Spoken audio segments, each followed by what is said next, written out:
네, 13장부터 시작하도록 하겠습니다. 네. 자, 12장에서 이제 그 사울 왕의 등극식 언약을 맺는 장면 나오는데요. 그 장면 통해서 왕이 아주 특별한 주장이나 특전을 특별한 혜택을 그 권리를 갖는 존재가 아니라 백성들과 함께 여전히 언약 아래 또 언약을 순종해야 하는 이런 존재라는 위치, 왕의 위치를 이야기하고요. 그 재미있게도 12장 25절을 보면은 언약에 순종하지 않으면 백성만 망하는 것이 아니라 백성과 왕이 함께 다 멸망한다. 이렇게 묘사되고 있습니다. 그래서 사울의 통치의 출발 자체가 굉장히 경고성이 많은 어떤 축복보다는 경고성이 많은 이런 어떤 모습을 띠고 있어요.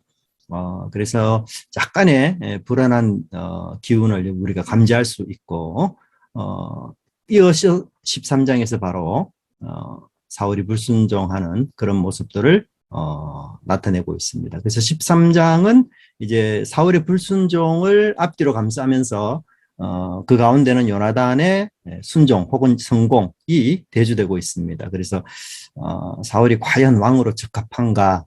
오히려 아들 요나단이 더 지혜롭고 또 현명한 판단을 하고 있지 않는가? 그렇게 살펴볼 수 있습니다. 1절을 보시면 사울의 즉위 나이와 또 그 통치 횟수를 여기서 기록하고 있는데요. 사울이 이제 40세에 왕이 되었고 이스라엘을 2년째 다스렸다 이렇게 표현되고 있는데 원문에는 사실 사울이 1살 때라고 이렇게 묘사되어 있어요. 이 본문이. 그래서 굉장히 까다롭고 또 뭐랄까 그 문제가 많이 되는 그런 본문입니다. 그런데 이제 사도행전 13장 21절을 보면은 그 사울이 40년 동안 통치했다. 그렇게 표현되고 있습니다. 그렇다면 성경 전체를 통해서는 사울이 과연 몇 살에 왕이 되었는지에 대해서는 구체적인 언급이 없습니다. 이 1절을 우리가 원문으로 왕이 될 때 1살이었다 이렇게 표시되고 있기 때문에 이것은 너무 이제 우리 현실적으로 맞지 않는 표현이에요. 그래서 이제 학자들이 많이 이 부분을 상징적으로 보려고 해요. 그래서 1살이라는 말 자체를 이제 그 사울이 성령을 받은 그래서 새 사람이 된 시간 그때부터 그래서 길갈에서 왕으로 확정된 때 이제 그 기간을 이제 1살로 이렇게 또 보기도 하고요. 또 2년 동안 다스렸다는 것도 사실 사울은 오랫동안 왕위를 통치했죠. 비록 그 하나님에게서부터 버림을 받고 그 대신 다윗이 기름 부음을 비밀히 이렇게 세워지지만 여전히 사울이 왕으로 계속 활동을 한 20년 이상을 하거든요. 그렇기 때문에 여기 2년도 어떻게 봐야 되는가에 대한 논란이 많아요. 그래서 이 사울의 왕위 자체를 굉장히 이 본문 자체를 상징적으로 그렇게 많이 보면서 동시에 사울이 하나님께 합당한 왕위를 행사한 기간은 2년밖에 안 된다 불과 이렇게 많이 보고 있습니다. 그래서 그 15장 이후로는 이제 하나님 앞에서 더 이상 왕이 아니에요. 그래서 은밀하게 다윗이 왕으로 세워지는 이 시점 전까지만 왕이지 그 이후로부터는 사울이 살아있지만 죽은 존재고 왕으로 행세는 하지만 하나님 앞에서는 더 이상 왕이 아닌 하나님이 이미 버린 사람으로 이렇게 보고 있습니다. 자, 그래서 이제 그 13장에서는 블레셋과의 전쟁이 위기로 시작이 되는데요. 2,000명은 누구와 함께 있죠? 네, 그렇죠. 사울. 그리고 1,000명은요? 요나단. 네. 여기 3,000명은 상비군이에요, 상비군. 그러니까 왕이 되면서부터 비로소 이제 녹봉을 받는, 월급을 받는 상비군이 생기게 되었고요. 이제 전쟁이 사실 일어나게 되면은 이 상비군만으로는 전쟁을 못해요. 그래서 예비군을 소집합니다. 그게 이제 여기 본문에서는 히브리인들이라는 표현들로 나오게 됩니다. 자, 그러면 전쟁은 어떻게 시작되는가 하면 3절에서 요나단이 먼저 선제 공격을 합니다. 근데, 여기 이제 2절을 보면은, 그때 상황이 어떤가 하면은 3절에 요나단이 게바에 있는 블레셋 사람의 수비대를 침해 그렇게 나오는데 이 게바라는 곳은 어딘가 하면 2절에 나오는 기브아와 똑같은 장소입니다. 예. 그래서 기브아는 누구 고향이죠? 사울의 고향이잖아요. 예. 그래서 사울의 고향까지 블레셋이 깊숙이 거기에 행정적인 주둔지를 만들어 놓고 군사적인 이스라엘을 억압하고 통치하고 있었어요. 그래서 기브아에 있는 사울이 왕이 되자마자 첫 번째 해야 될 일이 이 블레셋을 선제 공격해서 이들을 물리쳐야 되는데 사울이 그 일을 안 해요. 그래서 2년 뒤에 비로소 이제 그 일을 하게 되는데 발단도 사울이 먼저 공격하는 것이 아니라 요나단이 먼저 공격을 합니다. 그죠? 자, 그럼으로써 이제 이 표현들은 그 사울이 왕이 되면서 사무엘에게 받은 명령을 누가 먼저 지금 실천하고 있느냐, 이런 논점에서 저자는 그 사울이 순종하는 것이 아니라 요나단이 먼저 블레셋 사람을 공격하고 있다. 이걸 지금 여기서 강조하고 있습니다. 본격적으로 싸움이 되니까 이제 길갈로 사람들을 모았죠. 4절에 보시면. 왜 하필이면 길갈일까요? 네. 길갈은 사울이 왕이 옹립을 했던 장소예요. 그래서 그곳에서 백성들의 충성을 다시 한번 유도할 수 있는 장소이기도 하죠. 그런데 길갈은 또 부정적으로는 사울이 폐위되는 장소이기도 해요. 그래서 길갈은 굉장히 운명적인 장소입니다. 사울이 백성들의 충성을 얻어내면서 사실 사울이 이제 제비뽑기 할 때에는 그 사울이 왕됨에 대해서 불만을 제기하는 사람들이 있었잖아요. 근데 이제 암몬 족속을 이기면서 그 불만 세력이 하나도 없어지면서 이제 하나가 되고 길갈에서 이제 왕위를 세우거든요. 그래서 그 백성들의 충성심을 이끌어내는 그런 일들을 벌였는데 이 길갈에서 오히려 또 불순종함으로써 왕위에서 버림받는 그런 상황이었습니다. 자, 세 번째 보시면 5절과 7절에 블레셋 사람들의 군사력, 이게 이제 대조가 되고 있죠. 3만의 병거, 6천의 마병. 네. 이 병거라는 말은 여러분 잘 아시는 대로 그 지상에서 우리 현대식으로 하면은 탱크 부대를 생각하시면 됩니다. 탱크 부대. 보병을 가장 쉽게 물리칠 수 있는 부대가 탱크 부대잖아요.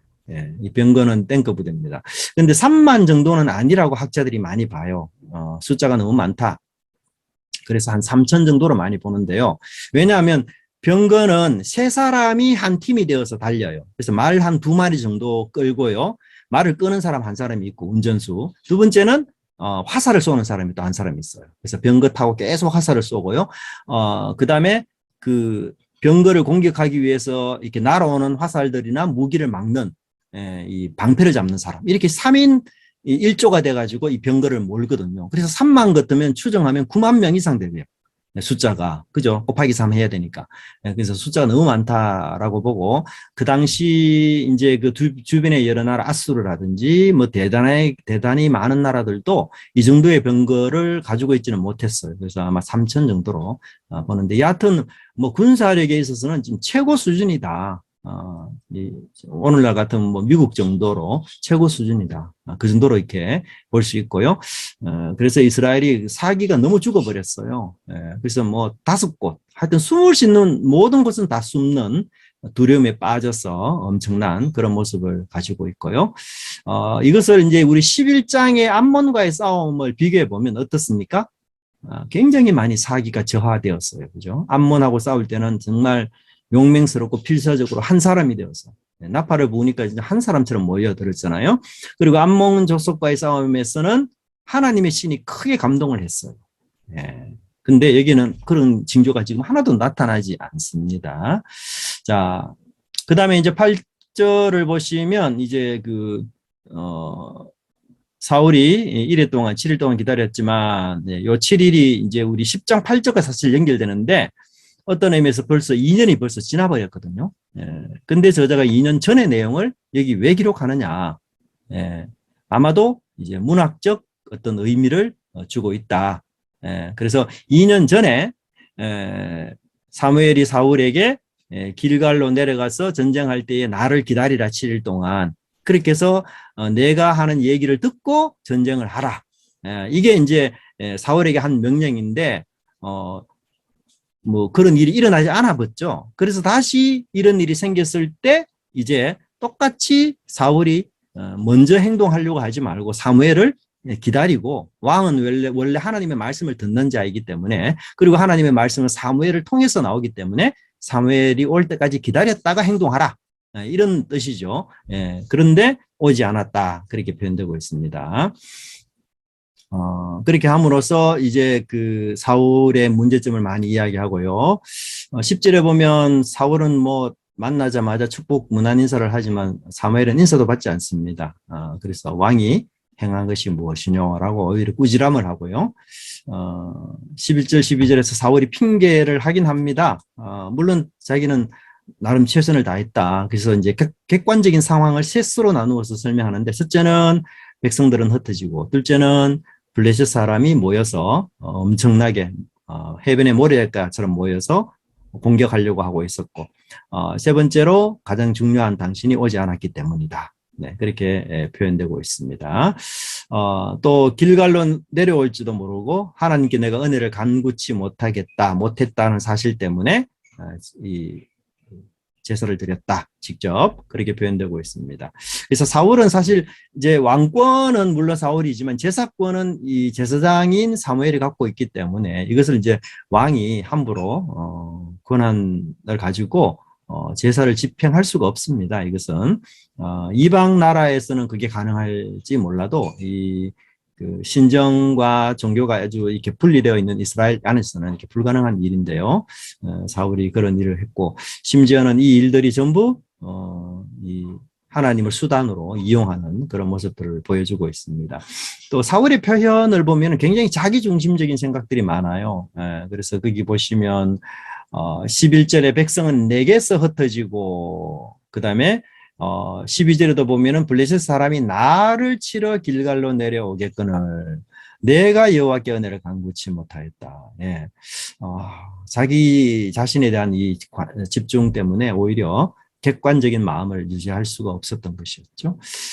그래서 13절, 14절에서 사무엘은 사울의 죄를 두 가지로 언급해서 이야기하죠. 하나님이 명령하신 것을 왕이 순종하지 않았다. 네.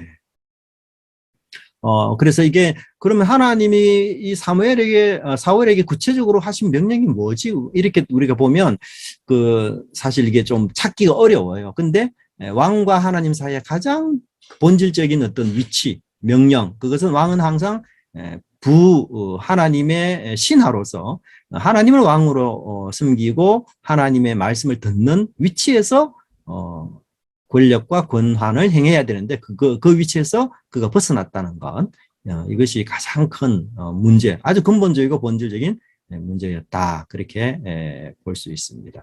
그래서 하나님은 대안을 마음에 맞는 사람. 그래서 이게 좀 대조가 되죠. 사울이 뭔가 하면 사울은 백성들의 마음에 맞는 왕이었어요. 근데 앞으로 세워질 왕은 하나님의 마음에 맞는 사람이 될 것이다. 이렇게 굉장히 대조를 하고 있습니다. 자. 그래서 제가 이제 역대상 10장 13절과 14절을 보시면, 이 역대기 기자가 사울의 죽음에 대한 원인을 재미있게 표현되고 있는데요. 사울이 죽은 것은 여호와께 범죄했기 때문이라. 그가 여호와의 말씀을 지키지 아니하고 여호와께 묻지 아니하였으므로 여호와께서 저를 죽이시고 그 나라를 이새의 아들 다윗에게 넘겨주셨더라. 네. 자, 여기에서 사울의 범죄가 어떤 의미에서는 죄가 아닌 것 같은 게 죄죠. 하나님 말씀을 지키지 않았다는 것도 굉장히 이제 이 범위가 굉장히 넓은데 여기서는 구체적으로 여호와께 묻지 않았다. 이게 가장 핵심적인 죄예요. 그래서 어떤 의미에서 이게 뭐가 죄가 되는가? 어떤 의미에서 다윗이 범한 죄가 더 나쁜 죄고 한 가정을 그냥 무너뜨린 그런 죄인데 왜 사울은 뭐 기껏 하나님께 묻지 않았다는 이 사소한 죄 때문에 이렇게 나라를 빼앗기고 하나님으로부터 버림받아야 되는가?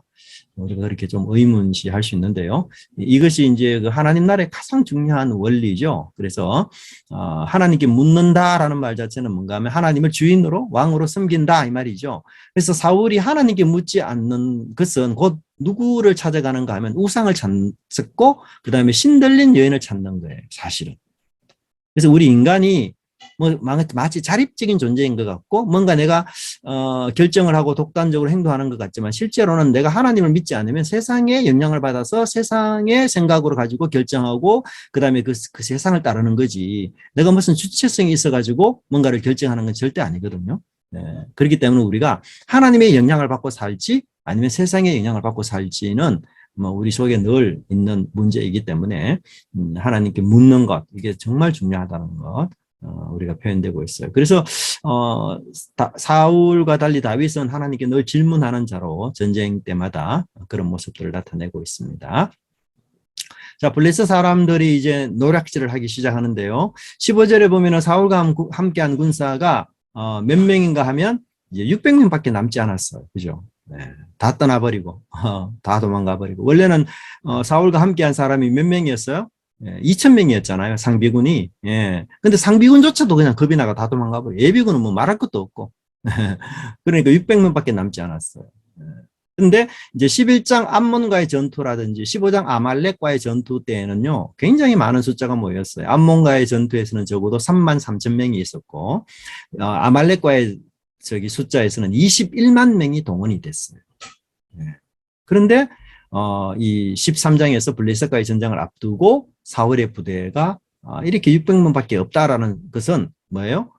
사울의 군대가 거의 패배할 것이다. 이 전쟁에 이길 수가 없죠. 예, 이길 수가 없습니다. 거의 사실 우리 전쟁에서 이 용맹, 용기, 전의 이런 게 굉장히 중요하잖아요. 근데 뭐 두려움에 빠진다 이러면 그 전쟁에서 이길 수가 없어요. 예, 그래서 그 블레셋이 아주 막강한 전력을 가지고 있지만 하나님이 두려움에 빠뜨리니까 이 사람들이 자기들끼리 치고 싸우면서 지리멸렬하거든요. 블레셋이. 예, 그래서 두려움은 굉장히 중요한 두려움은 전쟁에 있어서도. 그래서 용맹과 두려움이 사라진 이스라엘에게는 뭐 숫자도 적을 뿐만 아니라 그런 마음조차도 없으니까 너무 뭐 전쟁에서 이길 수 없습니다. 그리고 19절부터 22절은 당시 문화. 어떤 문화죠? 블레셋 사람들은 철기 문화라고 한다면 이스라엘은 이제 청동기 문화. 예. 그러니까 블레셋이 굉장히 발달된 문화를 갖고 있습니다. 쇠를 다룰 수가 없어요. 이스라엘은 쇠를 다루는 기술자가 하나도 없기 때문에 이런 것을 이제 벼리거나 아니면 뭐 나라토리를 하기 위해서는 다 블레셋 사람에게로 내려가야 되는 상황입니다.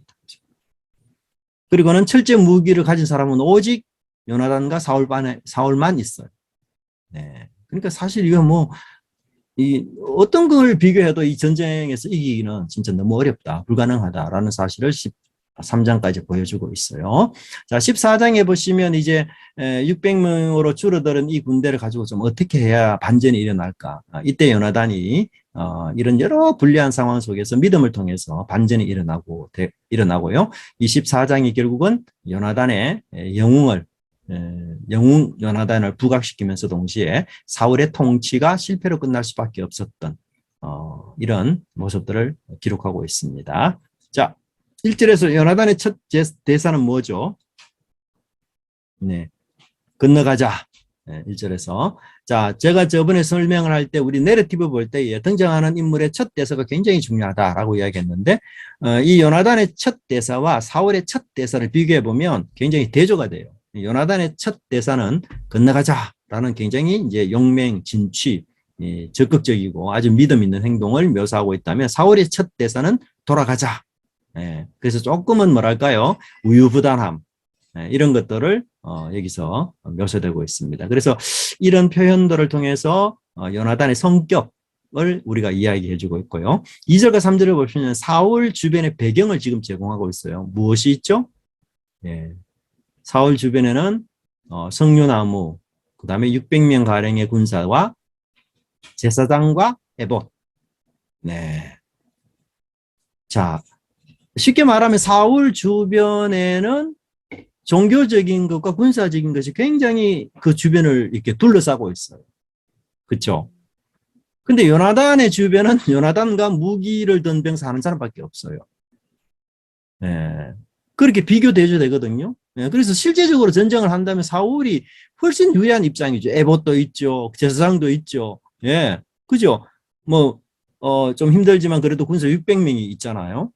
그러니까 하나님께 묻고 얼마든지 이 전세를 어떻게 극복할까, 역전할까, 이것을 고민하면서 왕이 적극적으로 그렇게 진취적으로 해 나갈 수 있는데 요나단은 계속 기다리기만 해요. 그 주위에 아무리 종교적인 것이 훌륭하게 갖추어져도 요나단의 어떤 모습은 너무 형식적이고 그런 것을 이야기할 수 있습니다. 그런데 보세요. 요나단의 전쟁 신학이 나와요. 6절에. 요나단의 전쟁 신학은 뭐예요? 여호와께서 함께 하신. 네. 그래서 사람의 많고 적음이 아니다. 네. 이것이 진짜 다르죠.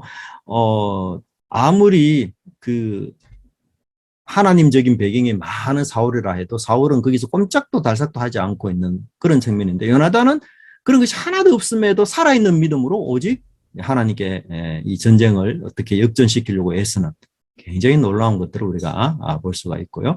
사실 이 요나단의 전략이 좀 무모하잖아요. 사실은 무모합니다. 그리고 뭐 우리가 올라와서 싸우자 그렇게 도전하면 그게 하나님의 뜻이다. 기다리라 하면 하나님의 뜻이 아니다. 이렇게 좀 정하는 거는 마치 기도원의 양털 시험하는 것처럼 그죠? 그런 것이죠. 근데 거기에 하나의 중요한 힌트가 있다면 뭔가 하면 요나단은 불리한 상황을 하나님의 뜻으로 봤어요. 불리한 상황. 즉, 블레셋 사람들이 야, 올라와라 이러면은요, 요나단이 이제 그 기슭을 올라가서 싸워야 되거든요. 그래서 위에 있는 사람하고 아래에 있는 사람이 전쟁할 때에는 위에 있는 사람이 훨씬 유리합니다.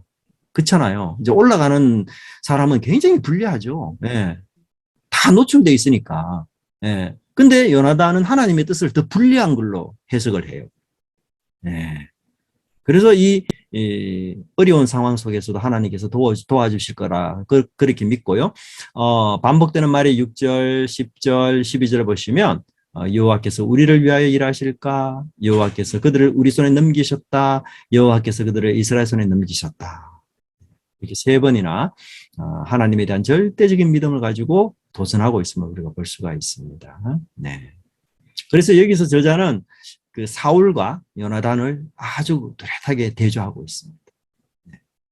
요나단은 하나님의 구원과 전쟁은 사람의 수에 달려있지 않다라고 생각한 반면 사울에게는 제사장, 에봇 있었어도 아무도 것도 하지 않는 아주 무능한 사람이었어요. 근데 요나단은 제사장이 없고 에봇이 없을지라도 살아있는 믿음으로 나가는 것 굉장히 대조적인 모습을 가지고 있습니다. 그죠? 네. 자, 성경에 보면 무기든 자라는 표현이 종종 나오는데요.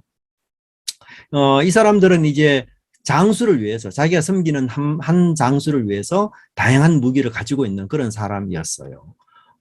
그리고 이제 이 장수가 적을 이렇게 넘어뜨리고 쓰러뜨리면 이 무기든 자가 그 뒤를 따라다니면서 쓰러져 있는 적을 다시 확인해서 사살하는, 죽이는 이런 책임을 가지고 있는 사람들입니다. 근데 이제 다윗 이후로는 이 무기든 자가 성경에서 사라지는데요. 그 이유는 뭔가 하면 장수가 이 전차를 타고 혹은 말을 타고 전쟁을 지휘했기 때문에 이게 보병 같은 경우는 무기든 자가 따라다니면서 전쟁하다 보면 이제 그 쓰러진 자, 적군을 이제 무기든 자가 죽이고 이렇게 합니다. 근데 사실 우리가 본문을 보면은 요나단과 무기든 자의 대화가 굉장히 상세하게 언급이 되어 있잖아요. 이게 중요할까? 요나단이 왜 이렇게 무기든 자와 의논할까?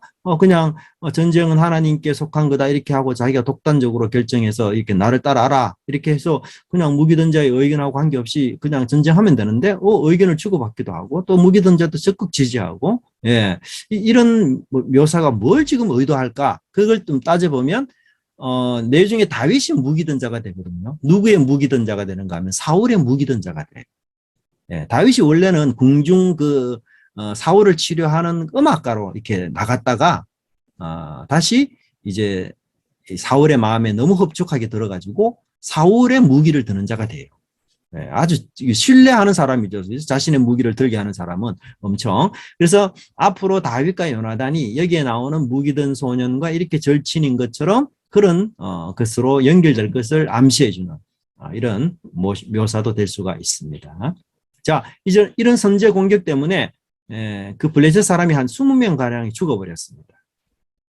네, 그리고는 어떤 일이 생겼어요? 두려움이 임했습니다. 두려움.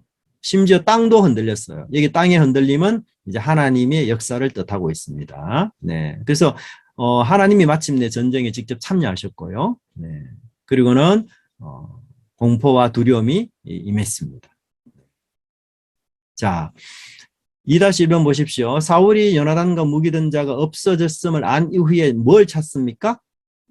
법궤를 찾아요. 에봇을. 그 이유는 뭐죠?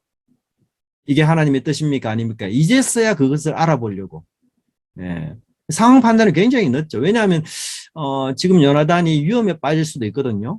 또 성전, 하나님이 지금 이 전쟁을 직접 진두지휘한다는 느낌을 벌써 주고 있잖아요. 땅도 진동한다는 것 자체가. 이게 하나님의 임하심이구나. 그걸 즉각 알아차리면 바로 전쟁에 뛰어들어야 되는데, 또 하나님의 법궤를 가져오느라 하나님 뜻이 뭔지 그거는 너무 판단이 지금 나빠지고. 예, 그래서 곧바로 취소합니다. 사울이. 네. 근데 여기서도 사울의 무능함이 앞부분에서도 요나단이 빠진 것을 알지 못하는. 그래서 아주 핵심적인 정보에 대해서도 역시 사울이 항상 주변인이라는 것을 여기서 다시 설명하고 있고요. 그 다음에 사울이 지금 행동에 확신이 없습니다. 우리가 성경 읽다 보면 자신감이 완전히 상실이 되었어요. 네, 늘 남의 의견을 묻습니다. 네, 그래서 이 아말렉과의 전쟁 속에서도 사울은 백성의 눈을 의식하는, 남을 의식하는 이런 사람으로 이제 비춰지는 모습이 나타납니다. 네. 자, 16절 보시면 이제 블레셋 사람들이 무너져서 이리저리 흩어지더라 이렇게 나오는데, 흩어진다는 표현은 뭔가 하면요, 블레셋 사람들이 서로 공격하고 있다는 거죠. 아군끼리. 예, 두려우니까 적이고 아군이고 뭐 그걸 판단할 겨를도 없어요. 나 살아야 되니까. 그래서 아군끼리 지금 싸우고 있어요. 그러니까 너무 쉬운 전쟁이 되어버리죠. 예, 지리멸렬하니까, 그죠? 자, 근데 예상치 않았던 이스라엘의 지원이 오는데요. 21절과 22절에 보시면 이 한때는 도망갔던 노예나 도적들, 이런 사람들도 함께 사울과 합세했고요. 또 숨어서 탈령했던 사람까지도 함께 모여가지고 전쟁하고 있습니다. 하나 되게 하는 거죠. 요나단의 그 용맹이. 네. 그렇지만 이들의 어떤 그 자녀 병사들의 용감함 때문에 이 전쟁에서 승리한 것은 아니고요. 하나님이 이스라엘을 절대적으로 구원하셨어요. 그래서 23절에 보시면 여호와께서 이스라엘을 구원하셨다. 네, 그렇게 나옵니다. 자, 이렇게 전쟁이 한참 이제 막바지에 이르는데 사울이 갑자기 백성들에게 금식을 맹세시킵니다. 네. 왜 그럴까요? 거기 보시면 내가 내 원수에게 보수하는 때까지라고 이야기하고 있어요. 내 원수, 블레셋. 네. 그러니까 사실은 사울은 이 공동체의 수장인데 그 블레셋을 자신의 원수로 이렇게 여긴다는 것 자체가 이미 판단 오류죠. 네. 그래서 자신의 어떤 욕심, 목적을 달성하기 위해서 하나님의 백성을 이용하고 있는 것을 볼 수 있고요. 이 전쟁에서 그가 반드시 승리하고 싶어서 이 저주 맹세를 합니다. 그래서 쉽게 말하면 이제 하나님의 저주를 이용해서 백성들의 행위를 제어하려고 하는 거죠. 우리 교회에서도 목사님들이 종종은 아니지만 가끔 그런 일이 있을 수 있잖아요. 뭐 어떻게 하면 당신 가정 저주받는다 이런 식으로. 그 저주를 담보로 해서 그 성도라든지 그 신도를 어떻게 제어하려는, 자신의 손아귀에 두려는, 그죠? 예. 사울이 지금 그 일을 하고 있어요. 그리고 사실 이때 전쟁이 지금 맹렬하게 일어나는 때에 금식이 뭡니까? 배가 불러가지고 전쟁을 더 할 수 있도록 해줘야 되죠. 판단 완전히 망가졌어요. 그죠? 그래서 사울의 맹세로 음식을 먹지 못한 백성들이 오히려 피곤해서 원수를 갚는 일에 지장이 생겼습니다. 그래서 24절과 35절을 여러분 보시면 음식이라는 말이 3번이나 나오고 피곤이라는 말도 3번이나 나와요. 그래서 왕으로서 적절한 판단을 지금 못하고 있어요. 자, 27절부터 30절. 요나단은 어떻게 행동했습니까? 요나단은 어떻게 하죠? 사울의 맹세를 듣지 못한 요나단이 오히려 꿀을 먹습니다. 그리고는 내가 눈이 밝아졌다. 그렇게 표현되고 있어요. 근데 이게 참 재밌는 게요. 저주라는 이 단어와 눈이 밝아졌다는 단어가 동음이어요. 거의 발음이 유사해요. 히브리어로는. 히브리어로는 거의 단어가 유사합니다. 발음이. 그래서 사울의 명령을 어긴 요나단이 저주를 받기는커녕 오히려 눈이 밝아졌다라는 것이 저자의 의도예요. 그래서 사울의 명령이 얼마나 그릇된 것인가, 오류가 많은 것인가, 판단이 잘못된 것인가, 그걸 지금 이 요나단을 통해서 간접적으로 문책하고 있어요. 뿐만 아니라 요나단도 사울의 명령에 대해서 오히려 그 불만을 표시하잖아요. 우리가 병사들이 음식을 먹었다면 더욱 효과적으로 전투할 수 있었을 텐데 라고 하면서 그죠. 뿐만 아니라 요나단은 아버지에 대해서 이 땅을 곤란케 하는 자다 이렇게 평가하고 있어요. 29절에 자, 이 땅을 곤란케, 원래 땅이라는 말 자체는 백성을 암시해요. 그죠? 예, 백성. 그래서 이 백성을 곤란케 하는 자다 이런 뜻입니다. 백성. 근데 왕의 의무는 이 땅을 어떻게 해야 될 의무가 있죠? 평안케 해야 될 의무가 있어요. 평안. 예. 피업 이영이 평안입니다. 평안. 네. 샬롬. 왕은 이 땅을 샬롬. 백성들을. 근데 이 곤란케 하다라는 단어가요. 그 다른 본문에서는 괴롭게 하다는 뜻이 있거든요. 괴롭게 하다. 근데 이 표현이 된 사람이 아간과 입다예요. 입다. 아간과 입다에서 이 단어가 적용이 됐는데 아간이 헤렘 전쟁에서 범인으로 지목이 되죠. 그래서 이 아간은 이스라엘을 괴롭게 한 자예요. 곤란케 한 자입니다. 그래서 아간의 제비 뽑기를 당해요. 근데 이 본문에서도 제비 뽑기를 해서 요나단이 당합니다. 네. 그리고 입다도 딸이 먼저 문안하러 나오자 입다가 하는 말이 그 딸을 향해서 너는 나를 괴롭게 하는 자다 이렇게 말하잖아요. 네. 그래서 아버지의 경솔한 서원 때문에 딸이 죽는데요. 여기서도 아버지 사울의 경솔한 서원 때문에 요나단이 죽을 위기에 처하게 돼요. 네. 굉장히 유사한 패턴을 갖고 있습니다. 네. 자, 32절, 35절을 보시면 사울의 경솔한 맹세 때문에 또 다른 부작용, 뭐죠? 네, 백성들이 배고픔에 견디다 못해서 이 저녁이 되자 맹세 시간이 끝난 거죠. 노획한 짐승들을 피채 먹는 일들이 생겨버렸습니다. 가축들을 잡아서 피채 먹었는데요.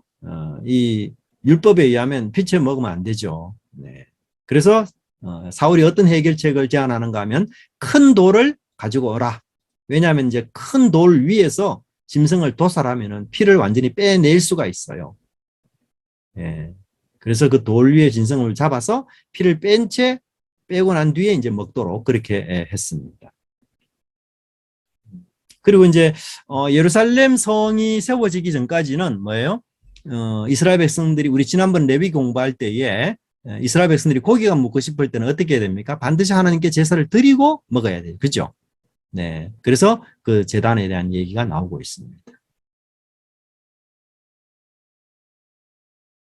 자, 그 다음에 4-1번을 보시면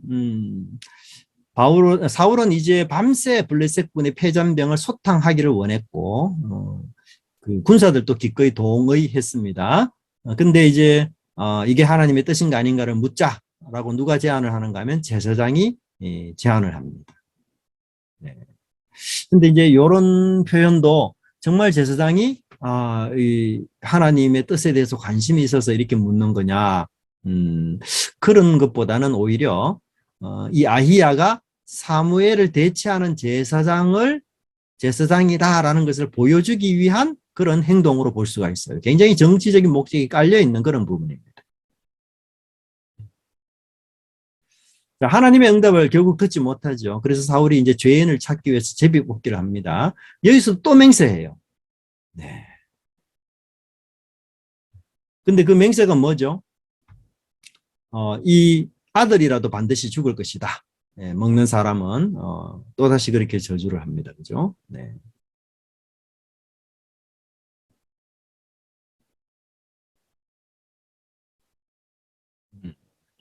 39절이에요. 내 아들에게 있다 할지라도 반드시 죽으리라. 근데 보세요. 뒤에 모든 백성 중 한 사람도 대답하지 아니하며, 왜 대답하지 않을까요? 백성들이? 백성들은 요나단이 음식 먹은 거 알거든요. 지금 유일하게 음식 먹은 걸 모르는 사람은 사울뿐이에요. 그러니까 백성들이 대답 안 해요. 앞에서는 백성들이 자, 야 우리 밤새도록 블레셋군을 치러 가자 이렇게 말할 때 백성들은 동의하거든요. 근데 여기서는 또 백성들이 대답 안 해요. 동의 못 한다는 거죠. 예, 그래서 아무도 대답하지 않아요. 그죠? 자, 43절, 44절. 제비 꼽기를 통해서 요나단이 이제 범인인 것이 드러났습니다. 그래서 사울은 요나단을 죽이려 합니다. 이런 사울을 우리가 어떻게 평가해야 될까요? 뭐가 평가하려면 평가 기준이 있어야 되는데 그 기준이라는 것은 사울이 처음 왕이 됐을 때를 비교해 보면 어때요? 처음 왕이 됐을 때 사울에 대해서 좋지 않는 생각을 가진 불량자도 있었잖아요. 근데 사울이 그걸 어떻게 했습니까? 잘 넘어가고 그죠? 포용하고 너그럽게 그렇게 했잖아요. 근데 사울이 여기서는 자기 아들이라도 죽이려고 하는. 그래서 이 공동체를 하나 되게 만드는 일에 굉장히 부족한 모습들. 예. 이것은 결국 자기가 한 이 잘못된 맹세를 뭐예요? 합리화시키는 거거든요. 예. 결국 내가 맹세가 이 저주 맹세가 잘못됐구나. 판단 오류구나. 내가 오히려 미안하다. 백성들한테 용서를 빌고 그렇게 해야 되는 상황인데 오히려 자기 맹세 자기가 했기 때문에 끝까지 그것을 고집하고 밀고 나가서 그래서 뭐 왕적인 권위를 세우려는. 그것은 너무 잘못된 거죠. 네. 체면을 위해서 백성들의 목숨, 아들의 목숨마저도 희생시키려는 사울의 이 변질된 모습. 언뜻 보면 사울이 정말 신앙이 좋구나. 하나님께 맹세한 거 그대로 지키려고 하구나. 그렇게 우리가 볼 수 있는데 전혀 그게 아닙니다. 전체적으로 45절 보세요. 백성들은 지금까지 사울의 명령에 순종했지만 요나단을 죽이려는 사울의 의견은 거부했어요. 그 이유는 뭐죠? 그 이유는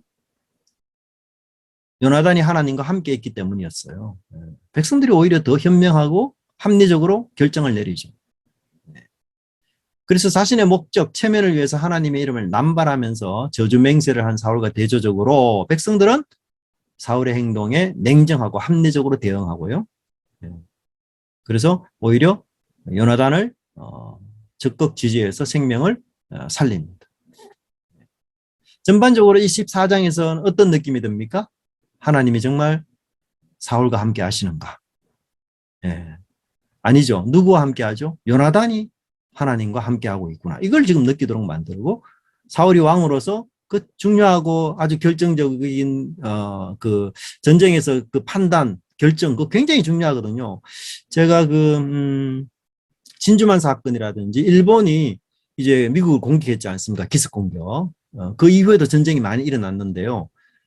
그 유튜브에서 제가 그 전쟁의 모습을 보면서 정말 그 지휘자의 판단과 또 지휘자의 그 커뮤니케이션, 부하들과 소통하는 이 커뮤니케이션이 정말 중요하다는 생각이 들었어요. 그래서 미국은 자기 부사관하고 늘 커뮤니케이션, 정보통신 장관하고 늘 커뮤니케이션을 하면서 그 부하의 판단, 정보를 존중하고 거기에 대한 대비를 했는 반면에 일본 같은 경우는 굉장히 이 계급적인 군인들이었거든요. 그때 당시. 그러니까 부하들이 뭔가 이렇게 지금 상황이 이렇습니다. 이게 하기가 좀 어려운 상황입니다. 이런 얘기를 그 상관이 지휘자가 일방적으로 묵살해버려요.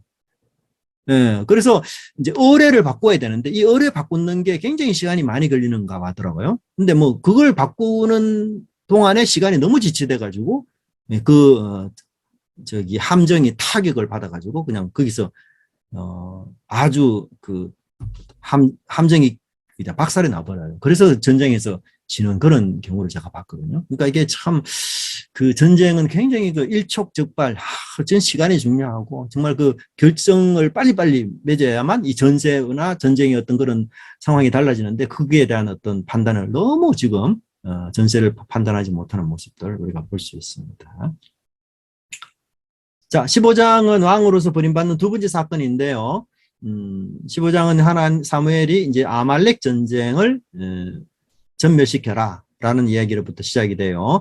아말렉 전쟁이 왜 나왔느냐? 이것은 이제 출애굽 때에 일어났던 일들 하나님이 심판하기 위해서 명령하는 거예요. 한 400년이 지난 일입니다.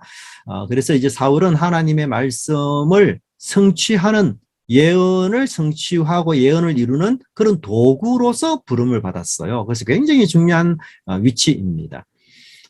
또한 아말렉을 진멸하라라는 이 명령은 이제 하나님께 정말 이 왕이 순종하는지 하지 않는지에 대한 하나님께서 한 번 더 기회를 주는 이런 느낌도 이 본문 속에 있습니다. 하지만 사울은 결국 아말렉 왕 아각과 또 일부 아주 살찐 가축을 살려둠으로써 하나님의 말씀을 온전히 이루지 못합니다. 그래서 15장에서는 결정적으로 이제 하나님의 말씀에 불순종함으로써 자신의 하나님께서 이웃에게 나라를 주겠다라는 선언을 하고 이렇게 회개의 기회가 주어지지만 그것에 부응하지 못하는 사울의 모습이 참 안타깝다라고 볼 수 있습니다. 자, 15장 보시면 1-1번 길갈에서 왕의 나라가 길지 못할 것이다 라고 선포한 이후에 고향 라마로 돌아간 사무엘이 다시 사울을 찾아왔습니다. 그 이유는요, 아마도 하나님께서 사울에게 한 번 더 기회를 주시기 위함이다 라고 볼 수 있고요. 1절에서 강조가 되는 것이 나를이라는 표현이에요. 나를. 왜냐하면 이 단어가 히브리어에서는 가장 먼저 나와요. 예. 그래서 이 사무엘이 강조가 되는 이유는 뭔가 하면 이 사울 왕의 성공 여부는 결국 나를 통해서 들려지는 이 하나님의 말씀에 순종하느냐 하지 않느냐에 달려있다. 이것을 강조하기 위해서 나라는 사실을 강조하고 있습니다. 그리고는 아말렉을 치라 그렇게 이야기하시는데요. 이제 아말렉을 치는 이유는 바로 출애굽기에 나옵니다. 그 가장 비열하고 야만적인 방법으로 이스라엘을 괴롭혔기 때문에. 그래서 하나님께서 모세를 통해서 예언을 했어요. 어떤 예언인가? 이스라엘이 안정된 왕조가 들어서게 되면 내가 아말렉의 이름을 천하에서 도말하리라. 그렇게 명령하셨어요. 네, 그래서 그 출애굽기의 예언이 이제 여기서 성취되는 것을 볼 수가 있어요. 한 400년이 지났는데요. 결국 이것은 죄라는 것은 마치 꼬리표가 되어서 그 대가가 치러지는 순간까지 시간과 장소를 초월해서 따라다니는 것. 참 중요한 것 같아요. 그래서 뭔가 우리가 새로워지려면 과거를 이렇게 제대로 반성하고 또 그 과거에 대해서 어떤 판단을 해서 그렇게 정의를 내려야만 새로운 게 되지. 그렇지 않고서는 이 새로운 세대를 이룰 수가 없거든요. 네. 자, 그리고는 이제 이때 전쟁 자체는 크게 두 가지로 나누는데요. 첫째는 경제 전쟁이에요. 경제. 그래서 이제 물질적 이익이 목적인 전쟁입니다. 가장 일반적이죠. 왕이 이제 옹립이 됐습니다. 그럼 왕이 옹립이 되고 난 뒤에 궁궐도 지어야 되고 뭐 할 일이 많잖아요. 근데 이걸 다 이렇게 자기가 경제적으로 할 수 없으면 이웃 나라를 침공해서 그 나라의 인력을 가지고 오고요. 그 다음에 그 나라의 재물을 가지고 오고 이렇게 해서 그 전쟁을 해요. 그래서 이 경제 전쟁을 하고요. 오늘날 우리 전쟁, 우크라이나와 소련과의 전쟁은 경제 전쟁 자체가 이루어지지 않아요. 왜냐하면 지금 폭격기라든지 이런 군사 무기를 통해서 시설과 기반들을 다 부숴버리기 때문에 경제 전쟁 자체가 안 돼요. 경제를 목적으로 이 전쟁을 할 수가 없어요. 그 정도로. 네. 그다음 두 번째 전쟁은 성전, 즉 신을 위한 전쟁인데요. 아말렉과의 전쟁이 바로 그렇죠. 이 전쟁의 특징이 뭡니까? 탈취물을 절대로 취하면 안 돼요. 모두 다 하나님께 드려야 됩니다. 신에게 드려야 됩니다. 그래서 그 원칙은 호흡이 있는 사람은 무조건 죽이고요. 두 번째로는 이제 금은 보석 같은 귀금속은 무조건 신전에 드려지는 전쟁입니다. 이 진멸 전쟁은 기독교 이게 이스라엘 여호와의 종교에만 있었던 게 아니고요. 기타 여러 암몬신 여러 신들 이방들에게도 있었습니다. 그런 전쟁들이. 네. 자, 근데 6절에 보면은 아말렉과 함께 사는 겐 족속을 이 사울이 후대해요. 선대합니다. 네. 네. 이 겐이라는 말 자체는 전문가라는 뜻입니다. 네. 그래서 아마 이 금속 재련하는 전문가로 그렇게 봅니다.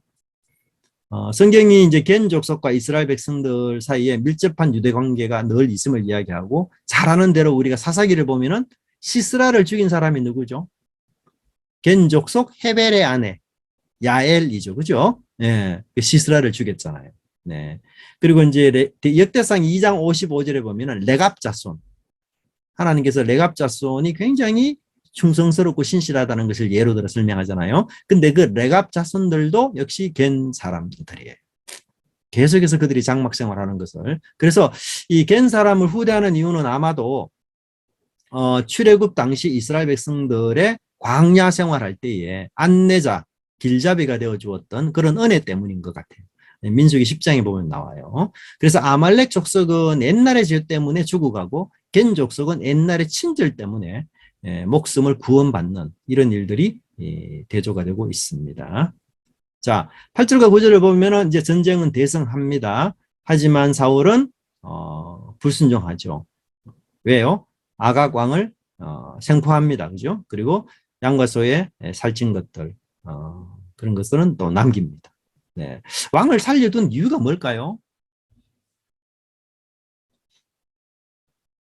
네. 왕을 살려둔 이유. 전시효과죠, 전시효과. 그죠? 사울이 자기의 왕위에 대해서 굉장히 좀 위태롭게 생각하잖아요. 사무엘도 지금 왕의 나라가 길지 못할 것이라는 선포를 했죠. 예. 그러니까 이 전쟁 중에 장군이 죽어버리면, 왕이 죽어버리면 이 백성들 앞에 뭔가 전시효과를 보여줄 게 하나도 없어요. 예. 그래서 대부분 이제 전쟁 치를 때에는 그 왕들을 생포하잖아요. 예. 그렇게 해서 이 모든 백성들이 보는 앞에서 이 왕이 적의 왕의 목을 뱀으로서 와, 우리 왕이 정말 위대하구나. 그걸 잊지 못하는 거죠. 그죠? 네, 그런 이제 전시 효과를 위해서 살려둔 거죠. 네. 뿐만 아니라 이제 민수기 24장 7절의 예언을 보면요. 이 아각 왕을 죽이는 사람이 그 유명한 예언자의 성취자라고 이야기해요. 네, 발람이 그렇게 예언합니다. 24장 7절 그 물통에서는 물이 넘치겠고 그 씨는 많은 물가에 있으리로다. 그의 왕이 아각보다 높으니 그의 나라가 흥왕하리로다. 네. 그래서 이 예언이 이제 민수기 24장 7절에 있는데 사울이 이 예언의 성취자로서 아각보다 더 높은 왕으로 자기를 암시하고 있는 그런 모습을 여기서 보여주고 있어요. 또 백성들 중에서 가장 좋은 것을 죽이지 않는 이유는 뭐죠? 사울의 지시 때문입니다. 사울의 지시. 왜냐하면 여기 남겼다라는 이 동사가 단수로 사용돼요. 단수. 예, 복수가 아니고. 그래서 사울이 명령했기 때문에 백성들이 그것을 남겼다. 근데 이제 후에 보면 꾸지람을 들을 때는 백성들이 남기라고 했다. 이렇게 이야기해요. 그래서 자꾸 사울이 핑계를 합니다. 그렇죠? 또 남겼다라는 이 말은 아까워하다라는 뜻도 돼요. 예, 그래서 너무 좋은 가축들은 아까워서 그래서 실제로 하나님께 드리기 위해 남겼다라는 건 핑계인 거죠. 네. 자, 하나님의 평가는 뭡니까? 11절 보시면 네, 명령을 불순종했다. 네. 네. 뿐만 아니라 하나님이 후회하신다라는 표현을 씁니다.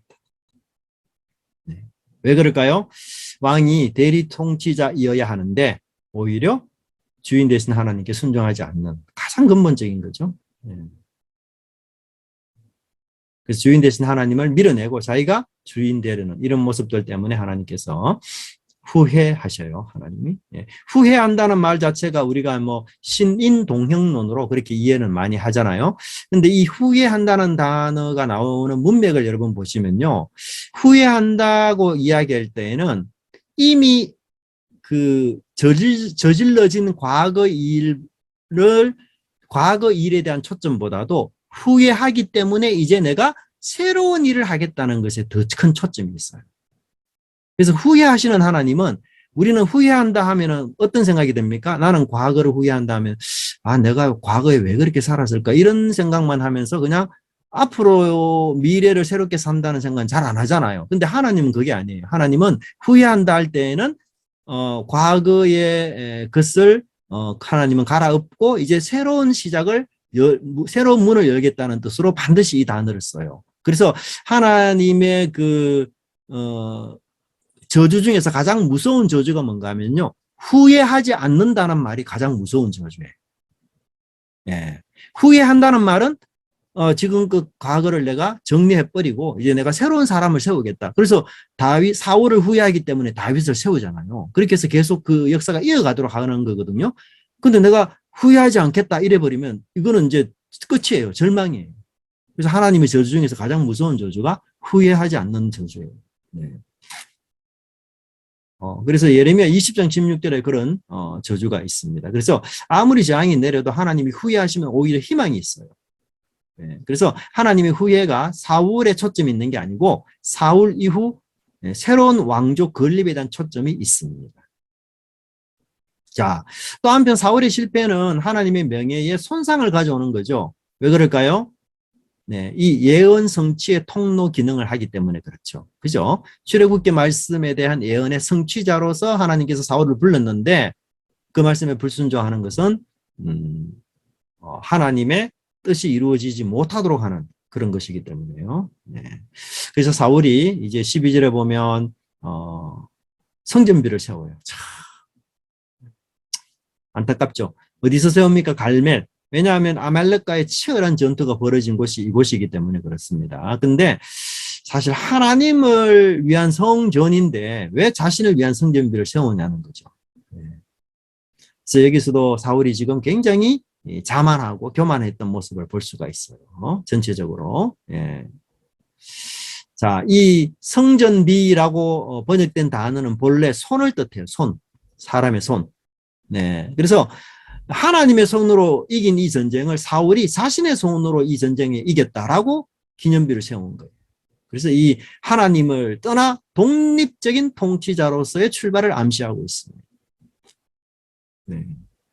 그리고 길갈이 역시 실패의 현장이죠. 왕으로 옹립이 됐지만. 그리고 13절에 보면 사무엘이 오니까 사울이 말이 굉장히 많아요. 예, 원컨대 당신은 여호와께 복을 받으소서 내가 여호와의 명령을 행하면 뭐 묻지도 않았는데 줄줄이 다 이야기합니다. 그죠? 사울에 대해서 사무엘하고 사울이 만나면 늘 사울은 한마디 하고 사무엘이가 여러 말 하고 이랬잖아요, 항상. 근데 여기서는 사울이 얼마나 대사를 많이 해요. 네. 도둑이 제발 저리는 격이죠. 예. 사울의 심리를 여기서 설명해 주고 있고요. 14절에 보면 사무엘이 두 번이나 반복해서 말하는 단어가 뭐죠? 네, 소리라는 단어, 소리. 네. 그래서 그 왕은 하나님의 소리에 청종하도록 그렇게 부름받는 사람인데 그게 아니고 동물의 소리에 그들이 마음이 끌렸던 거죠. 네. 그래서 동물의 울음소리로 하나님의 목소리를 대신하는 그런 존재다. 네, 그래서 이 소리라는 말 자체가 반복을 함으로써 사울이 하나님의 말씀, 하나님의 소리에 청종하지 못했다. 이런 대조를 여기서 주고 있습니다. 자, 15절에서 사울이 양과 소를 남긴 이유를 이야기하는데요. 사실 여기도 핑계이죠. 네. 뿐만 아니라 사울이 그 하나님을 어떻게 표현하고 있어요? 15절에 백성이 당신의 하나님 여호와께. 이것은 뭘 뜻합니까? 사울과 하나님 사이에 멀어진 관계를 암시하고 있어요. 그죠? 당신의 하나님 여호와께.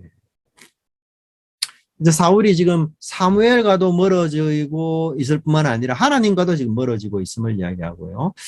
그래서 영적인 감각 이런 것이 완전히 무뎌졌음을 이야기하고 있어요. 자, 그래서 사무엘이 제일 처음 이제 꾸지람을 17절부터 시작하는데 이때 가장 먼저 지적하는 게 뭔가 하면 사울, 당신이 어떻게 왕이 됐느냐를 이야기해요. 그 근원, 그 시작, 그 출발. 어떻게 할 때요? 겸손할 때. 겸손할 때에 하나님께서 당신을 왕으로 세우셨다. 근데 어떻게? 탈취물에 욕심을 내는 일에 그렇게 변질되었느냐 그 말이죠. 그렇죠? 22, 23절을 보면 사울에게 사무엘이 지적하는 근본적인 죄는 뭐냐면 목소리를 청종하지 않는 거죠. 이 죄는 어떤 죄와 같다? 우상숭배와 같다 이렇게 표현하고 있어요. 사실 우리가 그 구약 성경에서 왕들이요 사실 우상숭배를 끌어들이는 어떤 모델이 될 수도 있거든요. 근데 왕들이 절대적으로 해야 돼서는 안 되는 일들 중에 하나가 우상숭배예요. 우상숭배하는 왕은 무조건 다 망합니다. 그게 왕조의 역사예요. 이스라엘 역사, 왕조의 역사입니다. 근데 그 지금 사울이 범한 죄가 이와 같은 죄다. 네. 그래서 아주 치명적인 죄죠. 자, 24절 보십시오. 5-1번을 보시면 이제 사울이 본격적으로 백성이 두려워서 내가 불순종했다. 그렇게 고백합니다. 그죠? 네. 13장에서는 많은 병사를 잃어버렸죠. 네. 14장에서는 요나단을 죽이라는 뭐 사울의 명령조차도 이루어지지 않았습니다. 14장에서 사실 사울은 오히려 무능한 왕이다라는 그런 별명을 얻을 만큼 그래서 이 사무엘로부터 버림받았죠. 그러니까 결국은 기댈 곳이 백성들밖에 없는 거죠. 그래서 아각을 죽이지 않고 공개 처형 때 자기가 죽이려 한 것도 백성들을 보여주기 위한 극대화시키려는 여러 목적들. 그래서 참 사울이 끝까지 남을 의식하고 백성을 의식하고 하나님보다도 백성을 더 두려워하고 실제로 그런 권세를 준 사람은 하나님인데 백성을 더 두려워하다가 결국은 하나님으로부터 버림당하는 그런 뭐 안타까운 모습을 보게 됩니다. 자, 25절에 보시면 사울이 내 죄를 사하고 나와 함께 돌아가서 나로 하여금 여호와께 경배하게 하소서. 이렇게 사무엘에게 끝까지 제사, 승리의 제사를 집행하기를 원하는 이유는 수치를 면하도록 하기 위한 거죠. 그러니까 사울은 이 제사조차도 자기 수치를 면하기 위한 방편으로 삼고 있어요. 참 진정한 회개가 아닌 사람인 거죠. 네. 네. 그리고 마지막에 아각을 죽인 사람은 누군가 하면 사울이 아니고 사무엘이에요. 네. 그래서 아각을 죽이는 영광을 사울이 누리지 못합니다. 사무엘이 아각을 죽인 것 같이 이날 하나님은 사울을 왕으로서 죽이셨어요. 그는 이제 살아있지만 죽은 자로 등장합니다. 재밌게도 아각의 죽음은 하나님의 정의를 실현하는 것으로 묘사되고 있어요. 그래서 출애굽한 이스라엘 백성들이 지쳐서 힘들고 어려울 때 그 연약한 지체들, 여인들, 아이들만 공격했던 이 아말렉 사람들이 이번 전쟁에서 그들의 악행 때문에 하나님의 정의가 이루어지는 심판을 받는 그런 모습을 이야기하고 있습니다. 자, 그 다음에 34절은 이제 사무엘과 사울이 헤어졌음을 이야기하는데요. 이건 단순한 헤어짐보다도 사실 우리가 9장에 보면 사울과 사무엘이 얼마나 관계가 가까웠습니까? 함께 자고 함께 먹고 함께 대화하고 그죠? 그리고 사울과 만나기 직전에 여인과 우물가에서 여인들과 대화하면서 제가 그때 이야기했죠. 그런 이제 그 결혼에 대한 그런 표현들은 사울과 사무엘이 연인처럼 부부처럼 그렇게 가깝게 지내야 된다. 그걸 지금 말하고 있는데 이제 이런 부부로서의 둘의 관계가 깨어져 버렸습니다. 그래서 34절은 단순히 지리적인 묘사일 뿐만 아니라 깨어져 버린 왕과 선지자의 관계를 상징적으로 묘사하고 있어요. 사울은 최초의 왕이면 사무엘은 최초의 왕정의 선지자잖아. 근데 그 둘 사이에 관계가 다 깨어져 버렸습니다. 그 다음에 35절에는 슬퍼했다라는 말을 쓰는데요. 이것은 뭔가 하면 죽은 자를 애도하는 문맥에서 사용되는 표현이에요. 그래서 더 이상 사울은 살아있는 자가 아니라 죽은 자와 같다. 왕으로서 사울은 죽은 자다. 이런 암시가 여기서 깔려 있습니다. 네. 자, 16장은 제가 간단하게만 좀 중요한 것만 설명을 드리겠습니다. 16장은 이제 다윗에게 기름을 붓는데요. 이제 하나님께서 뭐 더 나은 이웃에게 주겠다 했으니까, 초점은 이제 그 더 나은 이웃이 과연 누군가. 그래서 사울을 대신할 다윗을 여기서 등장시키는데요. 재밌는 것은 사울이 왕으로 세워질 때와 다윗이 왕으로 세워질 때 차이점을 여러분 인식하는 게 굉장히 좋아요. 그 말은 뭔가 하면 사울이 왕으로 세워질 때에는 사무엘이가 임의적으로 사울을 훈련시키기도 하고 그 다음에 제사에 초청하기도 하고 그렇게 많이 인위적으로 사울이 그렇게 많이 하잖아요. 근데 다윗이 왕으로 세워질 때는요, 하나님이 사무엘에게 꼼꼼하게 한 가지 한 가지씩 다 지시해요. 네. 그게 굉장히 틀린 점이에요. 그래서 사울은 왕이 백성들이 세운 왕이라고 한다면 다윗은 정말 하나님이 세운 왕으로서 하나님의 꼼꼼한 그 지시를 계속 하고 있어요. 그래서 몇 가지 차이점이 있는데 첫째는 뭐냐면 1절에 보면 뿔에 기름을 채워 가지고 가라. 이제 뿔에 기름을 채워서 기름 부음을 하는 사람은 다윗밖에 없어요. 여러분. 그러면 사울은 어떻게 기름 부음 받았을까요? 뿔이 아니에요. 사울에게는 기름병을 사용했습니다. 기름병. 병을 사용했어요. 근데 다윗에게는 뿔을 사용했어요. 우리 한나의 노래에 보면 뿔이 나오죠? 그죠? 예. 그 뿔과 연결이 되고 있는 거예요. 자, 그 다음에 16장 2절 보면은 하나님께서는 이제 사무엘이 그 제사를 이렇게 드린다고 하면은 사울이 그죠? 대번에 그 사무엘을 반역자로 몰아서 죽일 가능성이 많죠. 그래서 하나님께서, 이 제사를 가장해서, 이세의 아들들을 찾아라 이렇게 이야기하는데 여기서 또 사무엘이 좀 실수해요. 그게 뭔가 하면, 사무엘이가 순종이 제사보다 낫다 이렇게 말해놓고는 자기 목숨 때문에, 이 대안을 구하는 이런 연약한 모습이 나와요. 뿐만 아니라 엘리압이라는 이세의 첫 아들을 보고 너무 키와 용모가 좋아가지고 그를 기름 부으려는 사울에게서 이미 실패했는데 또 엘리압을 보고 또 기름 부으려는 이런 실수가 또 나오고 있죠. 네. 그래서 그 엘리압은 사실 여러분 잘 보세요.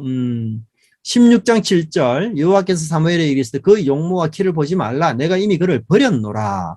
자 보십시오. 이 버렸다는 말이 좀 이상하지 않나요? 엘리압이 선택되지도 않았는데 하나님은 버렸다요. 특이하죠, 그죠? 근데 여러분 그 둘째 아들이 있잖아요. 둘째 아들, 셋째 아들은 선택하지 않았다는 표현을 써요, 여러분. 네. 선택하지 않았다는 표현을 씁니다. 자, 8절 보세요. 이새가 아비나답을 불러 사무엘 앞을 지나가게 하며 사무엘이 이르되 이도 여호와께서 택하지 아니하셨다. 9절에 이새가 산마로 지나가게 하며 사무엘이 이도 여호와께서 택하지 그렇죠? 아들 둘 앞에서는 택하지 않았다. 이건 맞죠? 선택하지 않았다는 뜻이니까. 근데 왜 엘리압은 내가 그를 버렸노라. 왜 이를 말써요? 선택하지도 않은 사람인데 이 사람은 하나님이 내가 이미 버렸다 이렇게. 이 엘리압을 누구로 암시하기 때문에 이런 표현을 쓸까요? 사울을 암시하기 때문에 이 표현을 쓰는 거예요. 사울이 엘리압과 비슷하게 용모와 키가 대단한 사람이잖아요. 그죠? 단어들이 이렇게 틀리게 나옵니다. 자, 그 마지막으로 막내라는 표현이 나오는데 막내는 작은 자. 그 사울이 처음 소개될 때는요, 키가 큰 자로 나오죠. 키가 어깨 위에 더 크더라. 근데 사울은 다윗은 작은 자, 대조가 되죠. 그래서 작은 자라는 것 자체가 왕될 가능성이 거의 없는 자를 뜻하고요. 양을 치고 있다는 것도 목동이 3D 업종 중 하나입니다. 그리고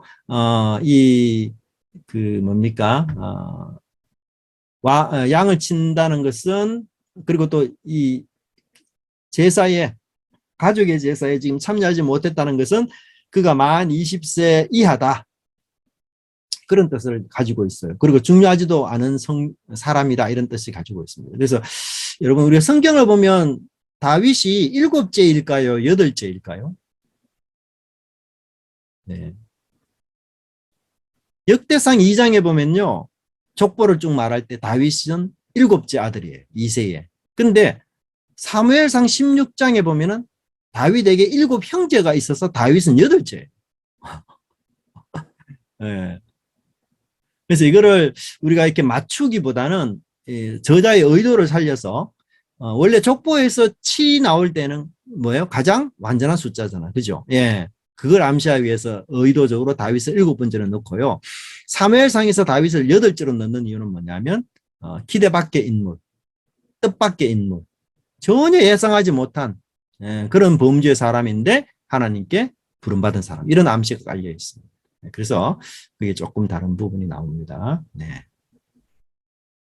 자, 그리고는 다윗이 성령이 임하고 난 뒤에 재밌게도 바로 이어 14절에 보면 악령이 나타납니다. 악령이. 네. 자, 여기 악령이 뭘까? 간단하게 말하면 첫째는 악령은 천사입니다. 일단 천사. 네, 그렇죠? 근데 악한 역할을 담당하는 천사. 네. 그리고 이제 번뇌해야 한다. 번뇌한지라 이 단어는 뭔가 하면 욥기에 집중적으로 사용이 돼요. 여러분 욥이 당한 그 고난이 얼마나 처절합니까? 그래서 그가 당한 환난과 신체적인 고통, 친구들에 대한 어떤 심적인 고통, 영적인 고통 이런 것들이 합쳐져서 생기는 게 뭔가 하면 번뇌하다는 뜻입니다. 번뇌. 네, 그래서 사울의 그 1차적인 어떤 이 병은 바로 그에게 심리적이고 영적이고 그런 것으로 다가왔음을 보고 있어요. 그렇지만 그것이 이제 하나님의 어떤 주권 속에 이루어진다는 측면에서 하나님께서 부리시는 악령이 그를 번뇌케 했다 이렇게 묘사되고 있어요. 그래서 13절과 14절이 굉장히 대조가 돼요. 네. 그리고 이제 여호와 영에 크게 감동되니라 이것도 그 사울도 물론 하나님의 영에 감동이 됐죠. 근데 사울의 감동은 잠시로 끝났다면 이 다윗의 감동은 지속적인 것으로 묘사가 되고 있어요. 네, 그래서 계속 사울과 다윗의 차별성이 드러나고 있습니다. 자, 그 다음에 이제, 그 음악을 통해서, 이 사울의 그런 악령을 치료하게 되고요. 예. 그 다음에 거기 18절에 다윗에 대한 소개가 굉장히 잘 나오고 있어요. 네. 근데 뭐 다윗에 대한 이 소개를 보면 아주 화려한 스펙을 가진 사람으로 나타납니다. 정말 이스라엘 중에 이 정도로 지득체를 겸비한 사람이 없을 만큼 아주 참 모든 것에 그냥 합당한 사람으로 나타나는 그런 모습들을 보고 있고요. 그 다음에 이제 악령을 고칠 뿐만 아니라 다윗에게 더욱 사울에게 더욱 사랑을 받아서 무기 드는 그런 사람으로 삼는 그런 것을 이야기하고 있어요. 그래서 사울이 이런 측면들은 뭔가 하면 다윗이 기름 부음을 받았지만 자기가 하나님으로부터 선택된 왕이기 때문에 내가 어떻게 그 왕권을 빼앗아야 되겠다는 입장으로 왕궁에 간 것이 아니라 다윗은 사울의 초청에 의해서 왕궁으로 왔고 사울의 사랑에 의해서 무기 든 자가 되고 사울과 가까워진 것이다. 이게 중요해요. 예, 그래서 다윗이 자기가 기름 부음 받았기 때문에 왕이 될 것을 알고 있지만 그 행보에는 정치적인 뉘앙스가 하나도 없다는 거죠. 예, 하나도 없다. 그걸 전부 신앙적으로 대처하고 하나님께서 하시는 거지. 그러면 계략을 쓰고 인간의 지략과 어떤 그런 것들을 모아서 내가 사울을 능가하는 왕이 되겠다. 이런 게 전혀 아니에요. 그런 측면에서 이런 묘사들이 계속해서 나오고 있음을 좀 볼 수가 있습니다. 네, 16장까지. 네. 혹시 질문사항 있으시면